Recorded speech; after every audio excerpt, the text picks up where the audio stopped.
세션 2 일거스 AI 교수학습 모델 2의 두 번째 강의입니다.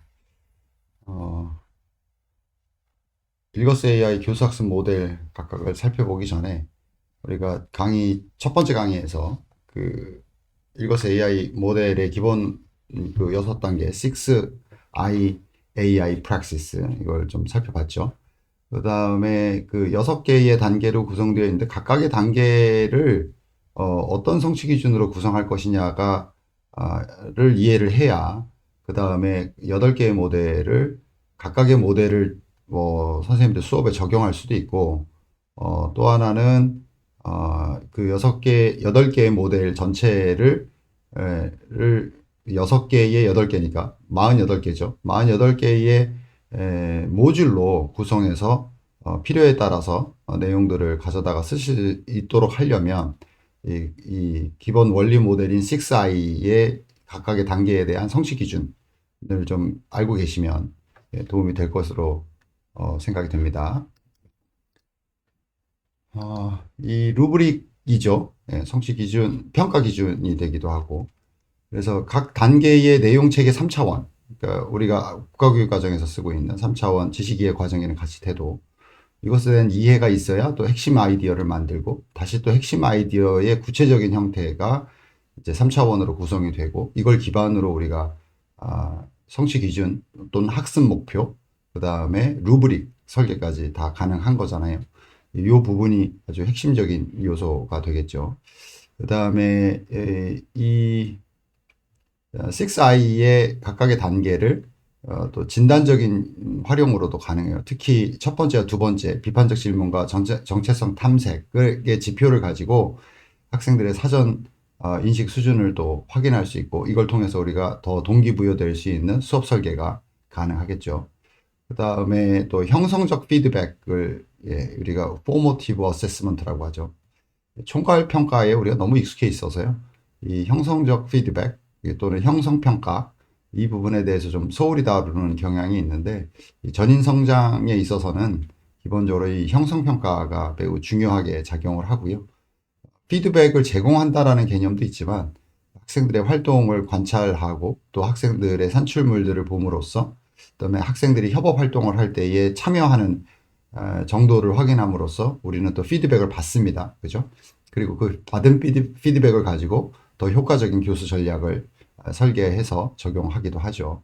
그래서 형성적 피드백은 이제 상호작용 단계나 집단 지성, 그 다음에 실천적 개입 단계에서 실질적인 학생들의 활동을 통해서 우리는 협업의 정도를 활용할 수 있고 특히 AI를 활용함에 있어서 AI를 단순한 이제 도구로 사용하는 것뿐만 아니라 단순한 도구로 당연히 사용할 수 있죠. 질문을 던지고 답을 얻어내는 방식이죠. 근데 이제 지능형 파트너로서 특정한 성격이나 역할을 부여해서 할 수도 있고요. 다양한 데이터에 대한 분석 또는 분석 방법들을 제시해서 또 활용할 수도 있습니다. 그래서 AI와 협업 정도도 확인할 수 있는 단계가 되겠습니다. 그 다음에 마지막 6번째인 이 통합적 성장 단계에서 아주 총괄적인 성찰, 아이들의 성장 정도를 우리가 확인할 수 있고 또 이것을 루브릭으로 구성한다면 학생들이 스스로를 좀 평가할 수 있는 셀프 어세스먼트, 자기평가 도구로서도 활용이 가능하겠죠. 이런 기준으로 일거스 AI 성취 기준 및 루브릭 개발 지표를 제시를 합니다. 자, 그러면 이제 6개 단계 하나하나씩 해서 이거를 이제 루브릭 형태로 만들어 놓으면 이제 지표가 됩니다. 이걸 기준으로, 수업이나 학생들의 니즈에 따라서 우리가 이제 성취 기준이나 루브릭을 설계할 수가 있겠죠.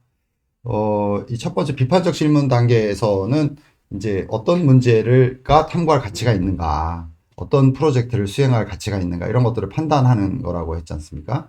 그리고 이제 내용체계 3차원에서 지식의 과정에는 같이 태도.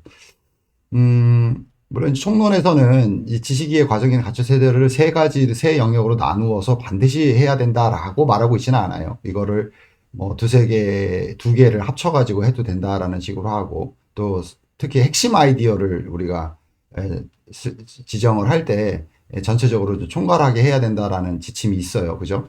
총론을 보셨으면 아실 텐데, 근데 이제 좀 뭐랄까 좀 활용도 측면 또는 우리의 이제 수업 설계의 전문성 차원에서 볼 때 가능하면 수업을 설계하고 성취 기준 학습 목표를 정할 때 지식의 과정에는 가치 태도 세 영역을 좀 구분해서 하는 게 저는 더 필요하다고 생각합니다. 그래야 사실은 그 총론에서 제시하고 있는 역방향 설계, 백워드 디자인이죠. 역방향 설계를 할 때, 우리가 핵심 아이디어 만든 것 뿐만 아니라 학생들이 이러한 학습 목표를 성취했다고, 할 수 있는 근거가 무엇이냐, 어떻게 그것을 확인할 수 있냐라는 이제 두 번째 단계잖아요. 역방향 설계에서. 그것이 가능해집니다. 그래서 우리가 기능적으로라도 우리가 지식의 과정이나 가치 태도를 좀 구분하는 게 필요하고요. 기존에 이제 제시하고 있는 성취 기준들이 지식이해에 좀 이렇게 지식이해를 중심으로 반영하고 있는 경향이 있습니다. 그래서 보면 사실은 이 세 영역, 그러니까 인지, 사회 정서, 행동 영역에 해당되는 지식이해 과정이나 가치 태도에서 특정한 것에 이제 편중하게 되면 사실은 이제 필요에 따라서 그럴 수는 있죠.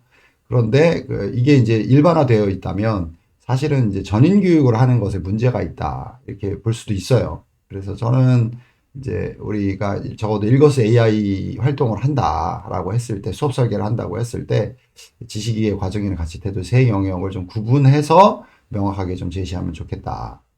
이렇게 좀 권고를 드리고요. 자, 일단 첫 번째에 이제 비판적 질문 보시면 크리티컬 인ኳ리에서 지식 이해는 이제 우리가 무엇을 탐구할 것인지에 대한 결정이고 그것을 통해서 어떠한 지식을 습득할 것이냐, 어떠한 이해를 할 것이냐 이거잖아요. 그래서 우리가 선택한 다시 강조하건대 사회적 이슈라고 했을 때 꼭 우리의 삶과 좀 멀리 떨어져 있는 또는 좀 더 큰 프로젝트를 말하는 것도 있지만 일상도 얘기합니다. 그러니까 암과 삶이 통합되는 것은 우리 일상을 통해서 일어나는 것이어서 학생들의 그야말로 학생들이 직면하고 있는 현실, 뭐 친구와의 갈등이라든가 성적에 대한 어떤 고민이라든가 그죠? 이런 것들이 사실은 다 우리가 직면하고 있는 문제점들입니다. 그래서 이런 사회적 또는 일상적 이슈라고 제가 이렇게 강조해서 표현을 했고요. 이것을 무엇을 탐구할 것인지에 대해서 탐구의 지도를 그릴 수 있다면 문제를 정확하게 인지한 것이니 이거는 지식 이해에 해당된다라고 볼 수 있고요. 과정 기능은 절차라고 생각하시면 아주 쉽습니다. 어떠한 과정을 거쳐서 어떠한 단계 또는 절차를 거쳐서 무엇인가의 결과물 또는 산출물을 내는 것, 무엇을 분석하는 단계라든가 또 사고하는 것도 생각하는 것이요. 생각하는 것도 우리가 예를 들면 연역적 방법을 통해서 또는 귀납적 또는 추론 단계를 설정할 수도 있고요. 귀축법을 또 적용할 수도 있겠죠. 다양한 형태의 문제에 접근하는 방식, 관찰하는 방식, 해결하는 방식, 또 아이디어를 생산하는 방식, 여러 가지 과정과 기능이 존재합니다. 그래서 여기서는 이제 비판적 질문에서는 관련된 데이터를 수집하고 분류하는 아주 간단한 단계죠.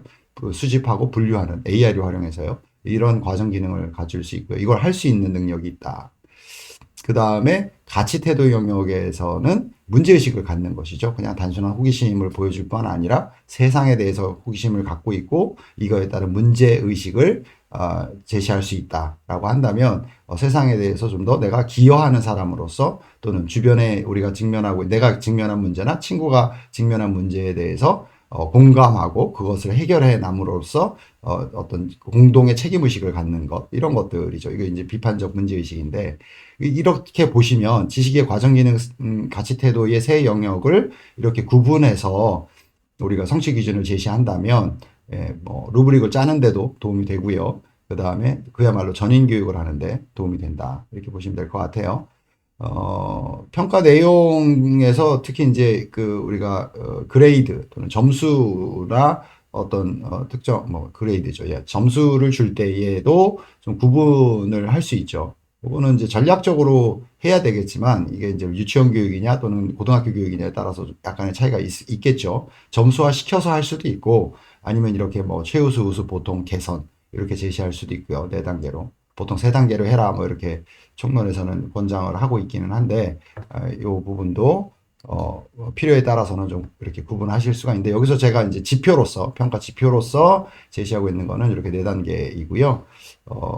과락이라든가 아니면 실패라든가 아니면은 이런 표현보다는 좀 개선해야 될 것들에 대해서 알려주는 방식으로 좀 형성평가의 관점에서 형성은 포머티브 어세스먼트잖아요. 형성한다, 이렇게 성장해 간다라는 걸 뜻하는 거예요. 학생들이 더 잘 명확한 방향을 가지고 목표를 가지고 성장할 수 있도록 우리가 피드백을 제시한다라는 차원에서 이제 형성평가를 하는 거죠. 그래서 개선이라는 표현으로 좀 정리를 했습니다. AI와 협력해 보이지 않는 사회적 의제 또는 일상에서 있는 이슈들을 발굴하고 그것을 탐구하는 가치를 어떤 증명하는 거라면 이거는 매우 우수하다라고 볼 수가 있겠죠. 개선해야 되는 것들도 뭐 주어진 문제를 좀 능동적으로 수용하고 적극적으로 참여하기를 기대한다. 기대라고 또 표현해도 되겠네요. 예, 이런 식으로 비판적 첫 번째 단계인 그러니까 6I AI 프랙시스의 이제 첫 번째 비판적 질문에서의 성취 기준은 이런 식으로 좀 정리가 되겠습니다. 두 번째 단계인 정체성 탐색에서는 이제 나를 아는 거죠. 자신의 감정 체계나 가치관이 무엇인지 좀 명확히 알고 있으면 좋겠죠. 내가 도대체 어떤 부분에 대해서 왜 싫은 건지, 어떤 부분을 보면 왜 흥분이 되는 건지, 이 문제에 대해서 나는 어떤 입장을 취하고 있는 것인지, 무관심한 것도 역시 하나의 태도나 감정이 될 수 있어요. 왜 그런 건지 이에 대해서 알 수 있다면, 이해할 수 있다면 이건 지식이에 해당이 되고요. 그다음에 과정 기능은 이제 어떤 데이터 분석이나 어떤 예를 들면 설문조사를 통해서든 아니면 특정한 어떤 지표를 가지고 또 할 수 있겠죠. 그래서 나의 생각을 데이터를 근거해서 좀 객관화시킬 수 있다, 구체화할 수 있다. 이런 과정을 거친다면 나의 인식을 구체화할 수 있다는 차원에서 과정 기능에 해당이 될 거고요. 가치 태도는 이걸 통해서 우리가 얻으려고 하는 건 사실은 학습의 궁극적인 목적은 자기 효능감을 높이는 거예요. 자기 자신을 사랑하고 그럼으로써 또 인류에 기여하는 방식인 거죠. 그래서 전인적 성장을 우리가 추구하는 것인데 학습의 주체로 섰을 때 효능감을 갖고 당당한 나를 세울 수 있죠. 나를 표현할 수 있다. 이렇게 이제 좀 표현을 바꾸셔도 되긴 할 것 같은데 나를 표현하는 방식으로 이런 가치 태도 영역을 우리가 성취 기준으로 설정할 수가 있겠습니다. 이것에 대한 이제 평가 내용을 보시면 AI를 활용해서 자신의 가치관을 성찰하고, 그 다음에 주체로서의 정체성을 확립한다라고 해서 이제 가장 우수한 형태는 이런 형태고, 개선을 필요하다라고 한다면은, 좀 더 의미를 찾아서, 왜 우리가 이걸 공부해야 되는지, 또는 왜 이런 프로젝트를 수행하는 건지, 또는 이런 프로젝트를 수행을 통해서 내가 어떤 방식으로 성장하려고 하는 건지, 이런 거에 있어서 좀 적극적으로 참여한다라면, 더 도움이 될 것 같다. 이렇게 해서 개선 영역으로 이렇게 구분을 했습니다. 우수와 보통은 그 사이에 있는 것이니까 뭐 굳이 설명하지 않아도 될 것 같습니다. 그다음에 세 번째 이제 상호적 이해, 상호 이해인데요. 타인에 대한 이해이고 타 집단에 대한 이해일 수도 있고요. 그다음에 공감을 일으키는 것입니다. 여기서는 뭐 좀 딱딱하게 표현이 되어 있는데요. 이론적으로 이해할 수 있다. 이론을 좀 어렵게 생각하시는 경향이 있는데 이것은 기존에 있는 어떤 체계라든가 기존에 있는 관점이라든가 이런 것들을 적용해서 다른 것들을 이해하는 것을 우리가 이론이라고 합니다. 체계화되어 있는 것들, 다른 사람도 사용할 수 있도록 만들어져 있는 것들, 이런 것들을 우리가 이론이라고 부르잖아요. 우리가 좀 이론 그러면 좀 어렵게 생각하는 경향인데 그렇지 않습니다. 영어로 하면 좀 쉽기는 한데요. 영어에서 이론은 theory라고 하고요. 이거를 이제 일반 언어로 표현을 한다면 이 이론은 뭐랄까 이 제너럴라이제이션이라고 해요. 그러니까 다른 사람과 공유할 수 있는 다른 사람에게 도움이 되는 형태로 뭔가 만들어진 것들 이런 것들을 우리가 그런 과정을 제너럴라이징 한다 이렇게 표현을 하는데 일반화시킨다 이 얘기죠. 그게 이론이거든요. 그런 과정을 학생들이 거치면 이제 새로운 이해가 생기는 거죠. 그걸 우리가 또 지식이라고 불러요. 구성주의에서는 그런 것을 의미 있는 지식 또는 의미 있는 학습이라고 부르죠. 과정 기능 영역에서는 AI를 매개해서 갈등을 중재하고 서로 간의 입장 차이가 드러날 수 있죠. 서로 간의 사건에 대해서 다른 관점을 가질 수 있어요. 그런 것들이 어떻게 중재할 수 있고 타협할 수 있는지, 그럼으로써 소통하는 방식은 어떤 단계를 거쳐야 되는지, 이런 식으로 우리가 서로 간에 공감을 할 수 있고 상호적 이해가 가능하겠죠. 가치 태도 영역은 서로 다르다라는 것이 왜 존중받아야 되는지를 자각하는 거예요. 차이와 차별을 구분할 수 있어야 되겠고 타인의 고통에 공감할 수 있어야 되겠고 이것이 무엇보다도 중요한 건 그냥 뭐 인성교육 차원에서 중요하다라고 말할 수도 있겠지만 그것뿐만 아니라 이걸 통해서 진정한 창의성이 나오거든요. 창의성에 관심이 있으시다면 비판적 사고도 마찬가지입니다. 다른 사람 입장에서 그 문제를 바라보면 비판적으로 볼 수 있어요. 그게 이제 perspective taking, 관점 전환이라고 우리가 보통 사용하는 이제 학습 교수 기법 중에 하나죠. 그런 차원에서 포용적 태도를 기르는 것이 궁극적으로 이 활동의 목적이다. 보실 수 있고요. 평가 내용으로는 AI와 함께 이해관계자의 고통을 공감하고 상생의 연대를 이끌어낸다. 우리가 왜 함께 협력해야만 하는지, 서로 다름에도 불구하고 차별하지 않고 공감을 통해서 서로 연대를 통해서 문제를 해결함으로써 모두에게 도움이 되는 방향으로 학습 활동이 이루어진다면 가장 이상적일 것입니다. 그 다음에 이렇게 보시면 이제 지금 최우수에서 지금 세 단계 이렇게 쭉 봤는데, 기존에 우리가 교육에서 어떤 결과물에 대한 수치화시킨, 특히 이제 총괄 평가를 통해서 점수화되고 공부 잘했다 이렇게 이제 얘기하는 것하고는 좀 상당히 거리가 있죠. 그죠? 그거는 인지 능력에 대한 평가 결과 있잖아요. 이게 전인 교육에 대한 평가 결과가 아닌 거죠.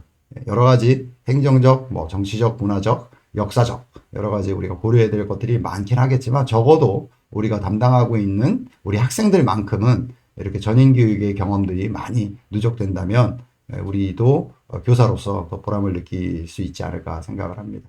개선 영역에서는 좀 자기 중심에서 좀 벗어날 수 있도록, 그래서 소통을 더 할 수 있도록, 또 타인의 입장에서 생각하는 능력을 길러줄 수 있는 방식으로 개선을 제시하면 좋을 것 같습니다. 집단적 지성 이제 네 번째 단계고요. 지식이해 부분에서는 어떤 통합적인 솔루션, 아이디어, 분리되어 있는 지식들을 문제 해결을 위해서 가져다 쓰는 거죠.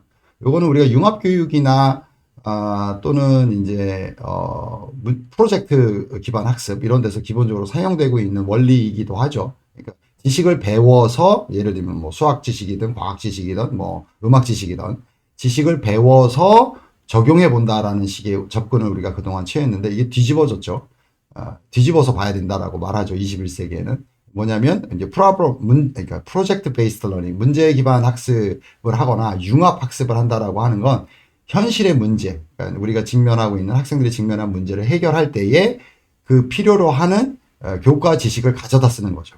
그러니까 교과 지식을 배워서 문제를 해결하는 게 아니라 문제를 해결하는 가운데 필요로 하는 교과 지식을 가져다 쓴다. 그래서 학생의 자기 주도성을 높여주는 학습을 우리가 이걸 학생 중심 교육이라고 부르잖아요. 그다음에 과정 기능 영역에서는 AI와의 협업입니다. AI와 협업을 통해서 논리적이고 창의적인 결과물들을 만들어내는 어떤 생산의 절차나 단계들을 우리가 또 설계할 수가 있고, 여기서는 학생이 주도하는 것이니 그 과정조차도 뭐 선생님이 제시해 줄 수는 있겠으나 학생들이 스스로 개발할 수 있겠죠. 어떤 단계를 거쳐서 결과물, 산출물을 낼 것이냐 이렇게 할 수 있죠. 그다음에 협업을 할 때 어떤 의사소통 과정을 거칠 것인가, 이런 것들도 평가 기준에 해당이 됩니다. 그 다음에 가치 태도 영역에서는 어떤 그 논리적으로 또는 합리적인 접근을 통해서 집단 지성의 힘을 발휘하는 게 핵심인 거죠. 그러니까 나의 아이디어가 채택되기를 기대하겠지만 상대방과 타협이라든가 아니면 토의를 통해서 또는 협상을 통해서 어떤 우리가 혼자서는 할 수 없는, 그러니까 혼자서 할 수 있는데 집단으로 함께한다, 모둠 활동을 한다. 그건 사실은 협업학습이 아닙니다. 반드시 협업을 통해서만 할 수 있는 것으로 설계했을 때 그걸 협업학습이라고 하지, 개인이 혼자서도 충분히 잘할 수 있는 것을 여러 명이 모여서 하고 있다? 그러면 소위 이제 자기 주도성이 높거나 좀 자기 이기적인 학생이면서도 인지 능력이 뛰어난 친구들이, 아이고 이 친구들이 제대로 기여하지 못하니 나 혼자 다 해버리는 이런 상황이 발생하겠죠. 그럼 협업 능력을 기를 수 있는 기회가 모두에게 상실되는 거죠. 가치 태도 영역이 중요한 이유가 여기에 있습니다. 그래서 집단 지성의 힘이 있다라는 것을 믿을 수 있어야 되고, 그러니 협력을 통해서 더 창의적인, 더 혁신적인 그런 우리가 아이디어를 낼 수 있고 결과물을 얻을 수 있다라는 것을 배우는 것이 이게 일거스 AI라고 부르지 않는다고 하더라도 21세기 교육이 추구하는 변혁적 페다고지 이 관점에서 나온 학습이고 교육이겠죠.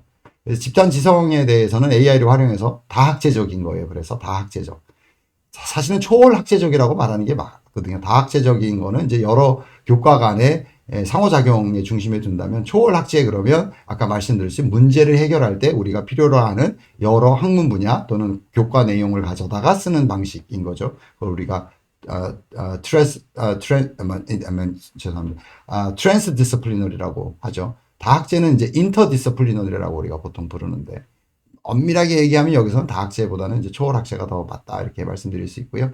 이제 다학제를 여러 학문의 융합으로 우리가 사용되는 용어로 쓰고 있기 때문에 예, 우리 익숙한 다학제라는 표현을 여기서는 썼습니다. 그래서 다학제적 지식을 융합해서 고도화된 어떤 알고리즘도 굉장히 어렵게 생각하실 수 있는데, 예, 뭐 이게 정보교과에서라든가 아니면 컴퓨터 공학 차원에서의 알고리즘으로 아주 기술적으로 들어갈 수도 있겠지만, 인풋 앤 아웃풋, 그러니까 입력과 출력 간에 몇 개의 단계를 거쳐서 어떠한 결과물을 낸다. 생각의 방식도 알고리즘이 될 수 있습니다. 그죠? 알고리즘을 좀 인문 사회적으로도 이해하고 계시면 좋을 것 같습니다. 그래서 어떤 의사결정의 방법을 학생들이 구축한다든가 사람들과의 소통 방식을 구축하는 것도 알고리즘이라고 말할 수 있겠습니다. 집단 지성을 통해서 문제를 해결하고 그 문제 해결을 하는 과정을 설계할 수 있다면, 그죠? 그건 알고리즘에 해당이 됩니다. 이런 만큼 매우 우수한 자기주도적 학습과 협업적 문제 해결을 충분히 구현했다라고 평가할 수 있겠고, 최우수여도 좋을 것 같고요. 개선 영역에서는 좀 이렇게 단편적인 지식에 집착을 한다거나 지식을 보여주기 위해서 뭔가를 한다거나 또는 이런 방식으로 한다면 좀 곤란하겠죠. 예, 그래서 우리가 기존에 있는 지식을 습득하는 데 초점을 두지 않고 새로운 지식, 여기서 말하는 새로운 지식은 어떤 문제를 해결하고 그것에서 의미를 찾을 수 있다면 그거는 일반적으로 구성주의에서 말하는 참다운 지식 또는 진짜 지식입니다. 예, 기존에 있는 교과나 기존에 있는 배워야 될 정보나 지식을 구성주의에서는 이제 죽은 지식이다라고 표현하고 있습니다. 그냥 학습자 중심 교육을 해야 되니까. 다시 한번 강조하건대, 예, 학습자의 성장, 전인적 성장, 이게 핵심입니다. 예. 자, 다섯 번째 단계는 실전적 개입이고요. 지식이해 과정이나 가치 태도 세 영역으로 성취 기준을 구성해 보았고요.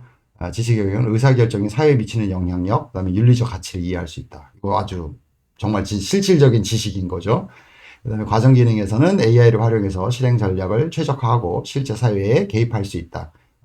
또 강조하건데 여기서 개입이라고 하는 게 아이디알로지컬 인터벤션이라고 제가 영어로는 써놨는데 실천적 개입이다라고 번역해도 되는데 이게 실제 사회에 아무런 변화가 일어나지 않을 수가 있어요.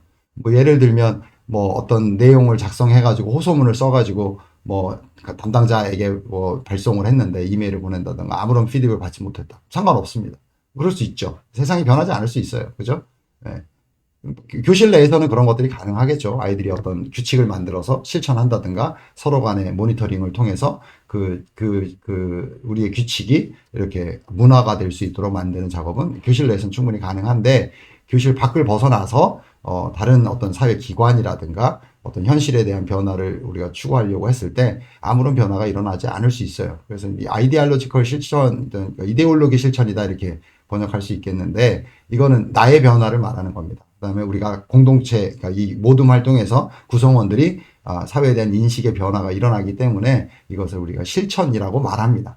그래서 이데올로지 또는 아이디알로지컬 인터벤션이라고 하는 것이고요. 가치 태도는 공동체에 대한 책임감을 느끼고 변화를 위해서 도전하는 용기입니다. 내가 이 사회의 구성원으로서, 학급의 구성원으로서, 지역사회의 구성원으로서, 또는 인류, 또는 세계 시민으로서 어떤 이 세상에 대한, 이 사회에 대한, 또는 내가 속해 있는 집단에 대한 책임감을 느낄 수 있고, 그것이 변화하는 데 있어서, 그러니까 긍정적인 방향으로 변하는 거죠. 거기에 기여할 수 있고, 어떤 필요에 따라서는 용기를 낼 수 있다라는 증거가 있다면, 이것이 좋은 성취다라고 말할 수 있고요. 최우수 보시면 AI의 실행 전략을 최적화해서 실제 사회적 임팩트, 영향력과 변화를 창출한다. 또는 예상할 수 있다 정도가 될 것 같아요. 실질적인 변화가 안 일어나는 거라면. 근데 이제 교실 내에서 또는 몇 명의 친구들이 함께하는 작은 활동이라면 우리 스스로의 인식의 변화가 있고 서로 간에 존중하는 마음이 더 커졌다면 이것도 역시 실천적 개입의 결과이고 최우수로 평가할 수 있겠습니다. 개선 영역은 역시 이제 결과물에 집착하는 경우죠. 점수에 집착하는 경우. 결과물을 생산하는 과정에서 의미를 찾아야 되는데, 좋은 결과를 내가지고 좋은 점수를 받아야 되겠다라는 거에 집착을 한다면, 좀 우리가 추구하는 전인교육에 맞지는 않죠. 개선이 필요합니다. 자, 마지막입니다. 통합적 성장 부분은 이제 자기에 대한 성찰, 내가 그리고 타인이 또 함께 했던 구성원들이 어떻게 변했는지를 확인하는 겁니다. 이걸 통해서 우리는 메타인지를 확실히 강화할 수가 있습니다. 내가 무엇을 배웠는지에 대해서 얘기하는데 나의 변화가 먼저 수행돼야 되고 타인에게 어떤 긍정적인 영향을 미쳤는지에 대해서 성찰할 수 있다면 이거는 충분한 의미 있는 지식이다 이렇게 얘기할 수 있고요. 그것을 함에 있어서 예를 들면 협업학습 동안에 서로 나눈 대화나 AI를 활용했을 때 AI가 협업, 그러니까 모둠 활동의 구성원으로 참여할 수 있잖아요. 에이전트로서. 그렇다고 하면 우리가 그 입력했던 또 나누었던 모든 것이 기록되어 있지 않습니까? 그 데이터의 분석을 통해서 우리의 성장의 서사를 기록할 수 있겠죠. 예, 과정 기능에 해당이 되고요. 가치 태도는 이것을 통해서 내 삶에 대한 긍정적인 태도, 그죠?